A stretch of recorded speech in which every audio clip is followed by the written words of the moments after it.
ఇప్పుడు మీరు ఈ వ్యాపారం నుంచి స్కూల్కి రావడం ఒకటి, స్కూలింగ్ కానీ లేకపోతే ఎడ్యుకేషన్ సిస్టమ్కి రావడం ఒకటైతే, ఈ రెండు చేసుకుంటూ మళ్ళీ మెల్లగా పాలిటిక్స్ రావడం ఒకటి, ఈ రెండు షిఫ్ట్స్ అసలు ఎట్లయినాయి సార్? ఫస్ట్ స్కూల్ పెట్టాలని ఎట్లా అనిపించింది మీకు? స్కూల్ పెట్టాలంటే మా దగ్గర జోసఫిన్ మేడం అని ఉండే మా దగ్గర బాలనగర్లో. మేము ఆమెకు బిల్డింగ్ రెంట్కి ఇచ్చినాం 87లో.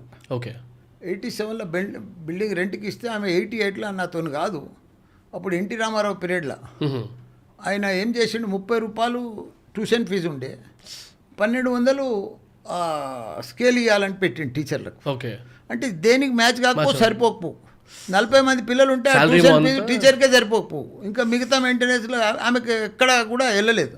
వెళ్ళకపోతే ఏం చేసింది, మీరు కిరాయికి ఇచ్చారు కదా బిల్డింగ్, మీరే పార్ట్నర్లు ఉండమని చెప్పేసారు. పార్ట్నర్లు ఉంటే మేము కూడా జరో స్కూల్లో పార్ట్నర్ కదా, ఆమె పెట్టుకుంటుంది కదా, ఆమెనే నడిపిస్తుంది అని జాయిన్ అయినాం. ఇంకో అదే కంటిన్యూషన్ అట్లనే. తెలియదు మీకు స్కూలింగ్ ఏం తెలియదు, బస్ ఏం తెలియదు. అట్లాంటి గుంజుకుడు ఆ లైన్లో భగవంతుడు ఆ దారిలో చూపించాడు. అయిపోయా నన్ను పట్టుకోపోండి, పోవాలి, ప్రయత్నం చేస్తేనే సక్సెస్ అవుతావు, ఇంట్లో కూర్చుంటే కాదు. రైట్, రోజు కళ్ళల్లో ఒత్తులేసుకొని కడుపు చంపుకొని రోజు యుద్ధం చేసినట్టు చేస్తే నువ్వు సక్సెస్ అవుతావు లైఫ్లో. నా ఒక్కనే అందరికీ అడ్వైజ్. బట్ సార్, అగైన్ పాలిటిక్స్లోకి వచ్చినప్పుడు సేవ చేద్దాం అనుకుంటారు, అదైతే చెప్పారో అది కొద్దిసేపు పక్కకు పెట్టేసి, మీ ఇంట్లో కానీ మీ దగ్గరలో ఉన్న వాళ్ళు మీరు పాలిటిక్స్లో దిగుదాం అనుకున్నప్పుడు ఏమైనా అడ్వైజ్ ఇచ్చారా? వద్దు అనుకుంటా. ఎప్పుడైనా మనం తప్పు పని చేయం కదా. అసలు మీరు ఇంటర్ ఎవరైనా అడ్వైజ్ ఇస్తే మీరు వింటారా? అడ్వైజ్ ఎందుకినాము, ఏదైనా వాళ్ళకు నమ్మకం అయిపోయింది.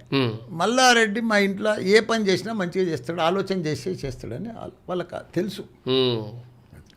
ఓకే.